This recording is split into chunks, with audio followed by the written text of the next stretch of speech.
चरणारविंदो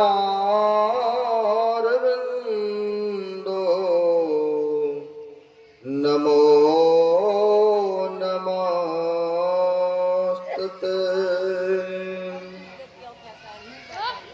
प्रातः स्मरणीय अनंत श्री भविष्य कनकन विच विराजमान परमात्मा स्वरूप आराध्य देव के पाद पद्मों में असंख्य असंख्य बार नमन है।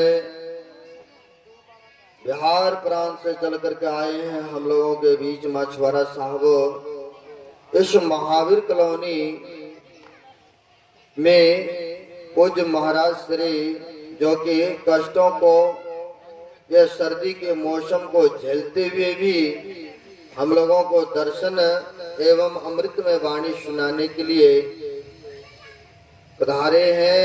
ऐसे महापुरुषों के पाद पद्मों में बारंबार नमन है। मंचस्थ कुछ गुरुजन आए हुए सदगुरु के सदभक्तगण सबों को मेरा नमन है। अभी हम लोग पाठ के क्रम में सुन रहे थे सत्संग के महत्व के बारे में। वेद भगवान उपदेश करते हैं कि जगत पर सत्ता कर्ता ईश्वर का तत्व ज्ञान प्राप्त करने के लिए बुद्धि योग यानी पहले सत्संग चाहिए। सत्संग क्यों चाहिए? क्योंकि कहते हैं हमारे गुरुदेव सत्संग मेरा श्वास है। अगर हम लोग श्वास नहीं लेंगे तो कोई भी जीवित नहीं रह सकते हैं। इसलिए हमारे गुरुदेव ही कहते हैं सत्संग मेरा श्वास है। और वेद भगवान भी कहते हैं बुद्धि योग सत्संग, मानस योग मानस जप मानस ध्यान, ज्योति योग दृष्टि योग। संत सम्राट कबीर साहब के वाणी को भी सुन रहे थे। मैं तो आन पड़ी चोरन की नगर, सत्संग बिना जिया तरसे। इस सत्संग में लाभ बहुत है।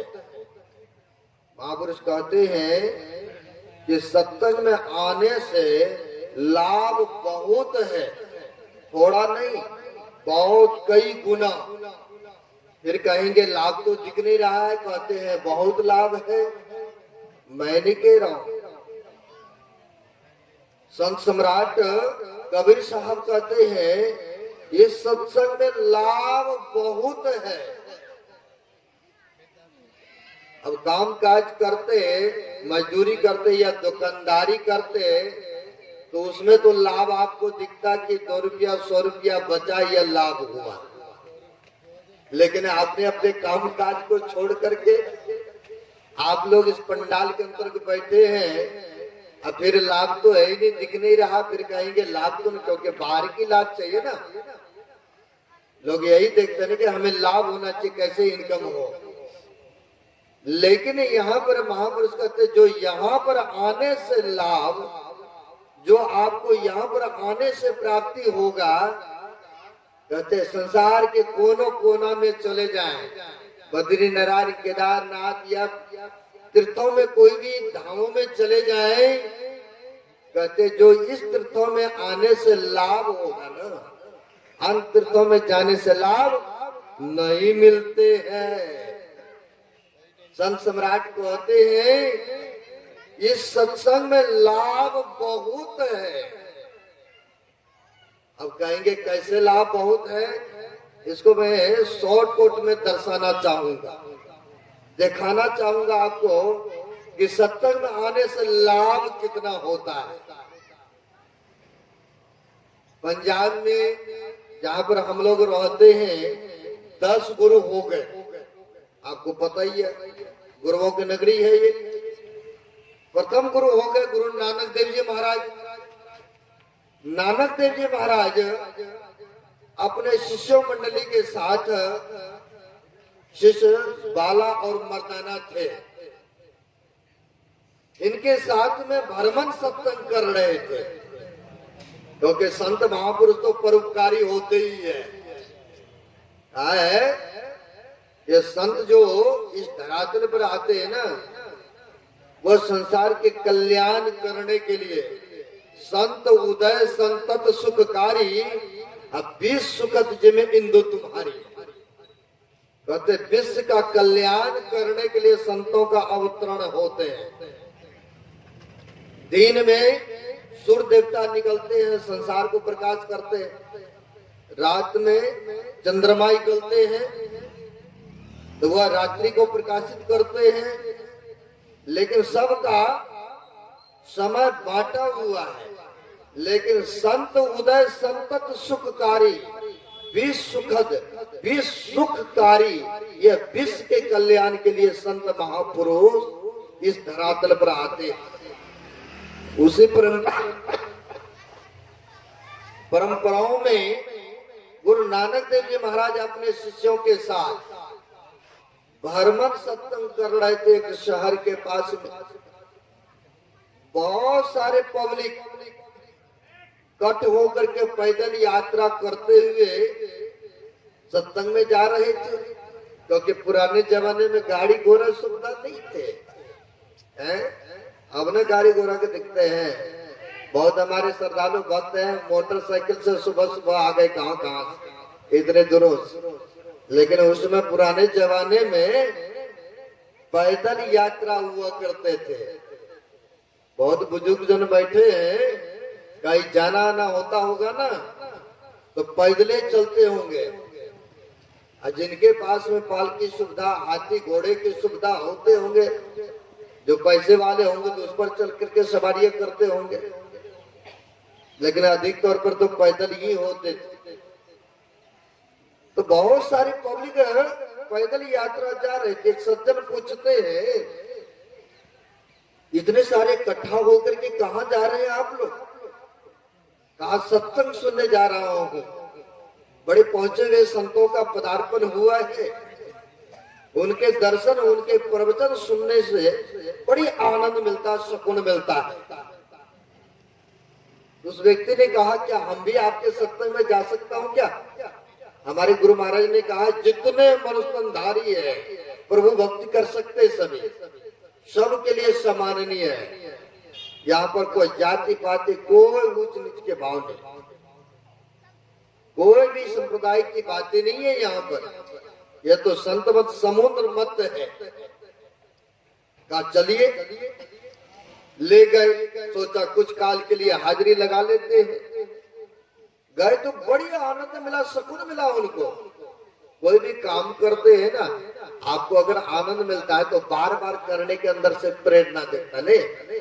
कोई भी चाहे संसार के काम है या परमार्थ के काम ले। कोई आदमी है, बच्चा को दे दीजिए मोबाइल में कार्टून चलाने के लिए, और जब छीन लीजिएगा तो देखिए चिल्लाने रोने लगेंगे। और वही जब दे देते हैं, देखिए उसमें भूले हुए है, कहाँ भोजन, कहाँ माँ है, कहाँ बाप है, बस उसे मशगूल रहते हैं। बड़े बड़े बुजुर्ग लोग भी क्यों देखने को मिलता है। अरे जो काम जो करते हैं ना, जिनमें उनको आनंद मिलता है, वो अंदर से बार बार प्रेरणा होता है कि हम फिर से ये काम करें। ऐसा देखने को मिलता है। अब गए वहां पर, सोचा कि चलिए थोड़ी देर के लिए हाजिरी लगाता हूँ। लेकिन बैठा तो बड़ी आनंद मिला, बैठा तो बैठे रह गए। सोचा काम रोजगार तो चलता ही रहेगा। इतना ही सारी पब्लिक नहीं है, बहुत सारे गुरु महाराज के भक्त हैं। महापुरुषों ने कहा काम तो चलता ही रहेगा जब तक ये शरीर रहेगा ना। इसको वस्त्र भी चाहिए, सर्दी का मौसम है, वस्त्र भी चाहिए, भोजन भी चाहिए, रहने के लिए छां घर मकान भी चाहिए। लेकिन भजन भी तो करना चाहिए ना। ये नहीं कि संसार के ही काम में व्यस्त रहो, भजन को पीछे कर दो बाद में, ऐसा भी नहीं कहा है। महापुरुषों ने कहा है, जब तक रहेगी जिंदगी फुर्सत न होगा काम से, कुछ समय निकालो, प्रेम कर लो भगवान से। इसी में तो समय निकालना पड़ेगा ना। संत महापुरुष ये नहीं कहता कि सब कुछ छोड़ छाड़ करके वैराग्य बन जाओ और मेरे ही चरण में आ जाओ। संसार का भी काम करो और साथ साथ परमार्थ का भी करो। हर उधर नहीं जाना चाहूंगा। आया वो व्यक्ति, बैठा तो बैठे रह गए, बड़ी सुकून मिला। आपको सूचना भी दी जाएंगे। जैसे 2 दिन सत्संग होता है या कहीं कहीं 3 दिन होता, कहीं सप्ताह होता है, तो बाद में आरती के बाद में सूचना देते हैं कि यहाँ पर कल भी सत्संग होंगे, सभी भक्तगण कल भी पधारे।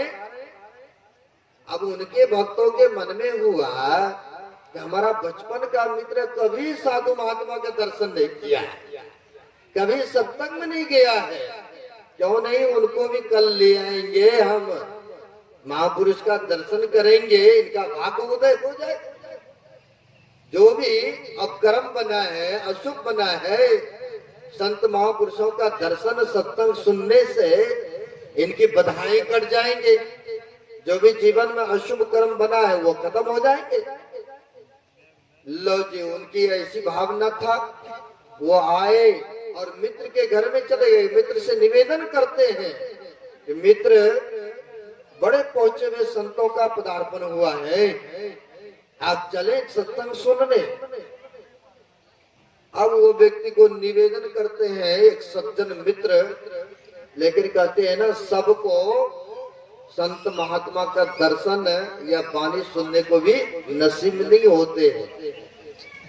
कहा है ना, पूर्व जन्म के पाप से हरि चर्चा नहीं सुहाए, जैसे जोर के ताप से भोजन के रुचि जाए। फीवर किसी को लग जाए, अब बढ़िया बढ़िया भोजन भी दीजिएगा ना, उनको ठीक नहीं लगता है। या यूं कहिए, एक संत ने और भी कहा है, भागहीन को ना मिले भले वस्तु को भोग, और दांत पके मुक्का को होत पाक का रोग।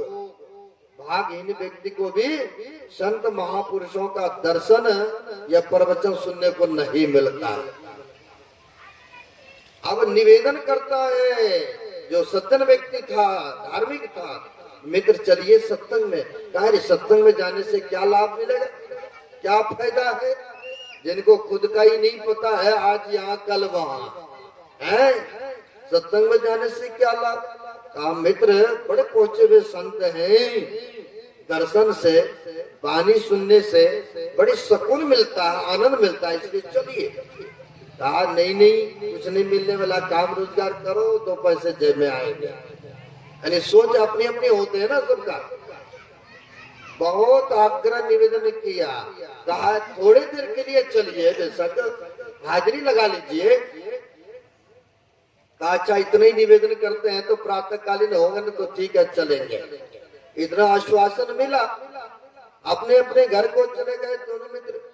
जब प्रातः कालीन हुआ, जो सत्संगी है, जो भक्त हैं, वो तो प्रातः कालीन ही उठ करके भजन सुमरण कभी कर लेते हैं, और जो नहीं है तो लेकिन 8-10 बजे तक सोए रहेंगे, बेड पर पड़े रहते हैं। कहीं तो हमारे गुरु महाराज के भक्त लोग भी है, भजन ध्यान नहीं करेंगे, सोए पड़े रहेंगे।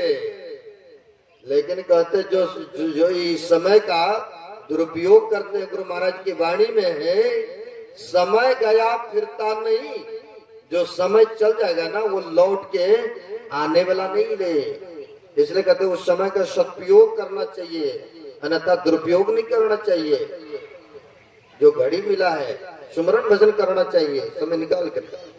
वो जो सज्जन व्यक्ति था वो तो सुबह ही नहा धो करके फ्रेश हो गए, नहा धो करके आ गए, देखते हैं इसको अभी तक सो ही रहा है, क्योंकि इनको तो जाना नहीं था, मन तो अंठाया हुआ पहले से ही था। जबरन इनको तैयार करते हैं कि मित्र आप बोले थे कि चलेंगे सत्संग सुनने, अभी तक सो रहे, उठिए फ्रेश होइए चलिए। उनको जबरन तैयार करते हैं। दोनों मित्र पैदल यात्रा होते हुए जाने लगे, और जाने तो लगे, एक चौराहे पर बहुत सारे लोग एकत्र होकर के खड़े थे, तमाशा देख रहा थे। आप लोग भी कई बार शहर में ना सफर करते होंगे, देखे होंगे, भालू बंदरों का मदारी लोग ना खेल तमाशा दिखाते हैं। वहां पर तो बैठने की सुविधा नहीं है, वहां पर कोई छांव की प्रबंध नहीं है, ऊपर से ये नहीं है कि टेंट लगा करके आपको धूप न लगे, ऐसा भी नहीं है। फिर भी लोग मजे के साथ देखते हैं, बिना बुलाए लोग इकट्ठा होते। यहाँ तो बैठने की सुविधा, ऊपर से भी सुविधा ताकि धूप ना लगे, फिर भी नहीं पब्लिक पहुंचते। अब ये गए वही खेल तमाशा देखने मशगूल हो गए। अब ये जो मित्र था धार्मिक, ये प्रेरणा करता, चलो मित्र चलते सत्संग सुनने, क्या रखा इस चंदमासे में। कहा आप तो हाथ धो करके मेरे पीछे पड़ गए हो मित्र, इतने सारे लोग हैं, इनको भी ले चलिए ना सत्संग सुनने, तब न मानो। मित्र कहते जिस पर हमारा हक है भाई, उसी को तो हम जबरदस्ती कर सकते हैं ना, सबके साथ तो नहीं कर सकता हूं ना। आप चलिए सत्संग सुनने आए हैं, चलते हैं। कहा जाइए जाइए, हमें नहीं जाना है। लो एक तो वहां से जबरन तैयार करके लाया, बीच रास्ते में रह गए, वो जा नहीं सका। वो मित्र अकेले चले गए, निराश होकर, चलो कोई बात नहीं है। इसलिए कहते ना भागहीन को ना मिले न भले वस्तु को भो, दाग पके मुक्का को हो तो पाक करो। भागहीन व्यक्ति को नहीं प्राप्त होता है ना। किसी को डायबिटीज शुगर हो जाए, मन तो होता है कि मिठाई रसगुल्ला खाएं, लेकिन डॉक्टर पहले बता दिया भाई हैं खाओगे तो गदरे की घंटी बजेगी, इसलिए सावधान हो जाते हैं। सब कुछ तो है लेकिन भाग्य में नसीब में नहीं है, नहीं खा पाते। खैर अब यह व्यक्ति अकेले चले गए, प्रणाम पाती करके बैठ गए। इसी तरह से सत्संग हो रहा था, बैठ गए श्रद्धा प्रेम के साथ बैठे, सत्संग सुनते रहे। जब सत्संग संपन्न हुआ, प्रसाद लेकर के जाने लगे, पैदल यात्रा करते हुए जब जाने लगे तो सड़क पर एक कील इनके पैर में चुभ गया। अब कील चुभ गया, रक्त निकलने लगे, पट्टी छट्टी बांध के किसी तरह से।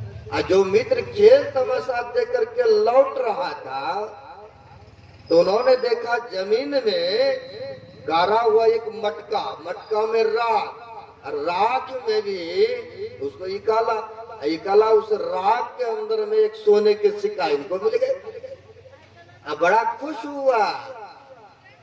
ये देखिए बड़ी ईश्वर की कृपा, सत्संग में जाते तो हमको क्या मिलता है। अगर कहीं मेरे साथ मेरा मित्र होते, बेशक मिला हम ही को, लेकिन इनमें से 50% अवश्य हम बांट के देते। और सत्संग में गए तो क्या लाभ, आपको मैं लाभ दिखा रहा हूँ, सत्संग में आने से क्या लाभ फायदा होता है ना। अब क्या होता है, अब अपने घर नहीं जा करके पहले चले गए मित्र के घर में ताना मारने के लिए। ताना क्या मारने कि मित्र अगर हमारे साथ आप होते ना, बेशक मिला हमी को ये सोने का सिक्का, लेकिन इनमें से 50% आपको भी हम देते बांट के, लेकिन आपको क्या फायदा हुआ सत्संग में गए। अब बेचारा सोच में पड़ गए, पहले पैर में कील चुभ चुका था ना, रक्त भी निकल चुका है, पीड़ा भी हो रहा है।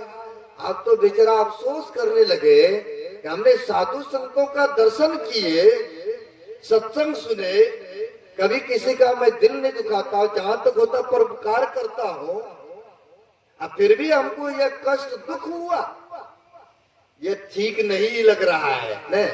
किसी को भी ठीक नहीं लगेगा। जो शुभ काम करता है उनको दुख, और जो शुभ काम नहीं करता, शराब पीता है, दूसरे की निंदा करता है, ना जाने तरह तरह के कर्मों को करते हैं, और उनको अचानक धन मिल जाए, और जो सज्जन व्यक्ति है जिनको नहीं मिला, उनको तो थोड़ा देर के लिए मन में गलानी होता है ना, ये तो होना चाहिए, हमें मिलना चाहिए, प्राप्त होना चाहिए। अब ऐसा मन में चल रहा है इनको, चल रहा है तो सोचा कि ये तो ठीक नहीं हुआ, चलते हैं वही महापुरुष से पूछेंगे क्यों ऐसा हुआ। सुख तो हमें मिलना चाहिए, धन तो हमें मिलना चाहिए, किंतु हमारे मित्र तो कभी साधु महात्मा का दर्शन भी नहीं किया, कभी शुभ काम भी नहीं करते, और आज इनको लेके भी जा रहे थे लेकिन जा नहीं सका, रास्ते से लौट गए तो इनको धन मिल गए, हमको कुछ भी नहीं, हमको तो पीड़ा हुआ, पैर में कील चुभ गया ना। अब ये बेचारा निंचाते गए, जा करके नानक देव जी महाराज के यानी संतों के आगे में नमन करके और कहते महाराज आपका सत्संग में आने का, आपका दर्शन करने का क्या यही परिणाम है। यह दुख कहा क्या हुआ भक्त, संत तो जानी जान है ना, भूत भविष्य वर्तमान के बातों को जानते हैं, फिर भी कहते हैं क्या बात है भक्त बताओ। कहा महाराज आपका 2 दिनों से सत्संग चल रहा है, मैं अपने मित्र को लेकर के आ रहे थे आपके दर्शन के लिए, सत्संग सुनने के लिए, लेकिन वो यहाँ तक नहीं पहुंच सका, रास्ते से लौट रहा था तो उनको सोने के सिक्का मिल गए, और जब हम लौट रहे थे तो हमको ये पेड़ में देखिए कील चुभ गए महाराज, हमको दुख हुआ, ऐसा क्यों। तो महापुरुष तो जानी जान है ना, कहा सुनना चाहते हो तो सुनो। कहा हाँ महाराज, सुख तो हमको नहीं होना चाहिए, धन तो हमको मिलना चाहिए, किंतु इनको मिला, इसका क्या रहस्य है, क्या कारण है बताइए। कहा सुनो फिर, वो जो तुम्हारा मित्र है ना, पिछले जन्म में किसी साधु फकीरों को उन्होंने दान किया था, दान का फल स्वरूप है कि उनको इस जन्म में थोड़े से एक सोने के सिक्का लेकर के संतुष्ट रहना पड़ रहा है। अगर कहीं वह सत्कर्म को करते, महापुरुषों के चरण में आते, तो उनको बड़ा घाड़ा मिलना था सोने से, लेकिन वह गलत संगति करके गलत कर्मों को कर करके अपनी किस्मत को जला करके राख कर दिया है। वही जला हुआ राख के अंदर में आज उसने शुभ भावना लेकर के, अच्छी सोच लेकर के आ रहा था, आज उनसे अशुभ काम नहीं हुआ, इसीलिए उनको एक छोटी सी सोना सिक्का लेकर के संतुष्ट होना पड़ रहा है।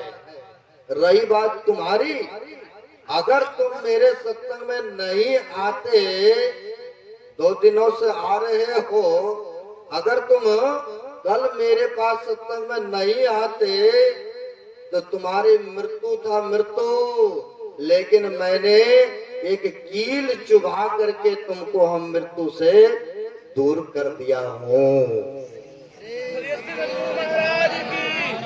तुम्हें मैंने मृत्यु से बचाया हूँ। देखिए गुरुदेव के कितने महापुरुषों पर कितनी बड़ी कृपा है। इसलिए कबीर साहब कहते हैं इस सत्संग में लाभ बहुत है, बहुत लाभ है, थोड़ा नहीं, बड़े बड़े संकटों से बचाते हैं। और हमारे गुरुदेव कहते नित्य प्रति सत्संग कर ले प्यारा, तेरा कार्य सरे सारा। जो नित्य प्रति सत्संग ध्यान करते हैं, सारा काम उनका सुलभता से होते चले जाएंगे। ज्यादा नहीं कहूंगा, महापुरुष के आज्ञा का पालन के, फिर भी मैंने बहुत ले लिए समय। महाराज श्री के चरणों में निवेदन कर रहा हूँ कि अपने मुखारविंद से अमृतमय वचन सुनाकर हम